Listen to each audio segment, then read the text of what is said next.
برصغیر پاک و ہند میں اسلام تلوار سے نہیں بلکہ اولیاء اللہ کے کردار و گفتار سے پھیلا ہے۔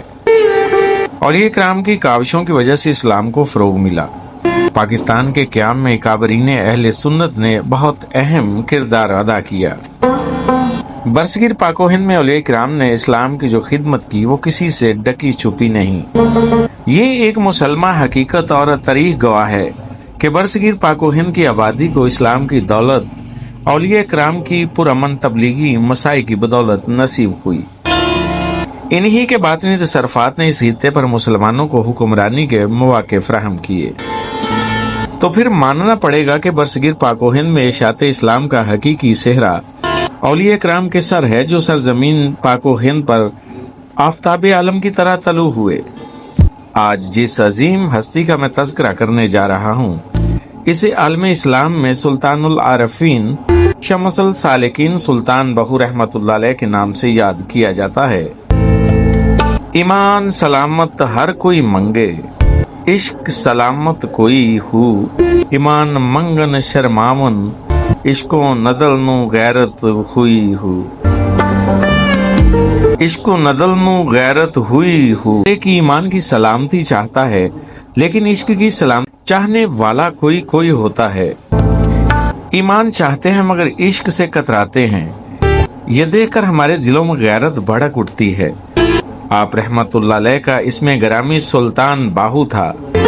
آپ رحمت اللہ علیہ کے والد ماجد کا نام حضرت بازید محمد، جبکہ والدہ ماجدہ کا نام حضرت بی بی راستی رحمت اللہ علیہ تھا۔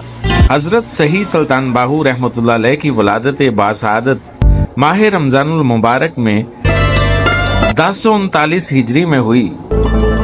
1039 ہجری میں موضع ایوان شورکوٹ ضلع جنگ میں ہوئی۔ آپ رحمت اللہ علیہ نے ابتدائی باطنی روحانی تعلیم و تربیت اپنی والدہ ماجدہ سے حاصل کی، کیونکہ آپ رحمت اللہ علیہ ابھی کم سن ہی تھے کہ والد ماجد کا وصال ہو گیا تھا۔ حضرت سلطان باہو رحمت اللہ علیہ کے والد دلہی میں مغلیہ حکومت میں ممتاز عہدے پر فائز تھے۔ آپ ایک سال شریعت کے پابند حافظ قرآن فقیہ شخص تھے۔ حضرت سید صحیح سلطان باہو رحمت اللہ علیہ پیدائشی ولی تھے۔ آپ رحمت اللہ علیہ کی پیشانی نور حق سے اس قدر منور تھی کہ اگر کوئی کافر آپ کے مبارک چہرے پر نظر ڈالتا تو کلمہ پڑھ کر مسلمان ہو جاتا تھا۔ آپ کی نظر ولایت سے جوگ در جوگ غیر مسلموں نے کلمہ پڑھنا شروع کیا۔ بعد ازاں آپ رحمت اللہ علیہ نے دلہی میں سید السادات حضرت پیر سید عبد الرحمن جیلانی دہلوی کے ہاتھ پر زہری بیعت کی اور ایک ہی ملاقات میں فقر کی وراثت کی صورت میں اپنا ازلی نصیبہ ان سے حاصل کیا۔ حضرت صحیح سلطان باہو رحمت اللہ علیہ کی زندگی کا بیشتر حصہ سیر و فی الارض میں گزرا۔ آپ رحمت اللہ علیہ زیادہ تر ملتان، ڈیرہ غازی خان، چولستان، ڈیرہ اسماعیل خان، وادی سونس، کیسر، ضلع خوشاب وغیرہ کے علاقوں میں سفر کر کے مخلوق خدا میں واضح و نصیحت، حکمت و معرفت عام کر کے متلاشیان حق کو حق کی راہ دکھاتے رہے۔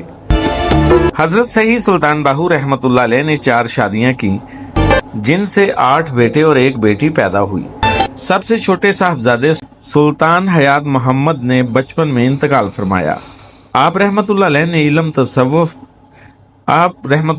علم تصوف پر 150 کے قریب کتابیں بزبان فارسی چھوڑی ہیں۔ مجموعہ ابیات پنجابی بھی آپ رحمت اللہ علیہ کی یادگار ہیں۔